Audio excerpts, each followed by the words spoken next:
The next topic that we are going to see with the exception handling is the try with resources. Okay, so this has been introduced in Java 1.7, and this statement automatically closes all the resources at the end of the statement. Okay, so if we create any kind of IO object that we have to close it, right? So normally we will do it in the last try block. Okay, so here you need to put it. Okay, so that the resources will get closed, and we should not keep it open always.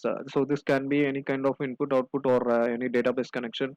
Everything we just used to put it not inside this try block. We will have a finally block, so that even if there any kind of exceptions happens, right, so this block will get executed and all the resources will be closed. So here okay, so yeah, so let us remove this and put it here. I will increase the scope of it, and uh, and now let's add throws declaration. Okay, fine. We have to initialize the variable, right? So I will put it as null, and now the error has been gone. So if you execute this program, right? So here also you need to throw the declaration.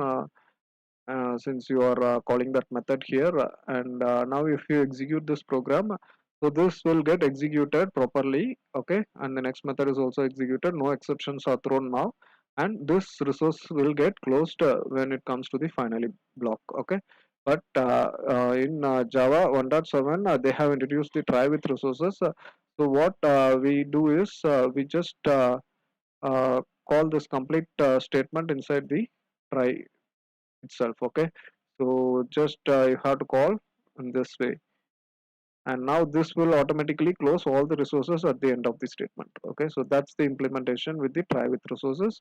And if you execute this one, after execution that resources will get closed. Okay, and you can pass that inside this directly. So that is the main difference with the try with resources, and this is introduced after Java 1.7. Okay.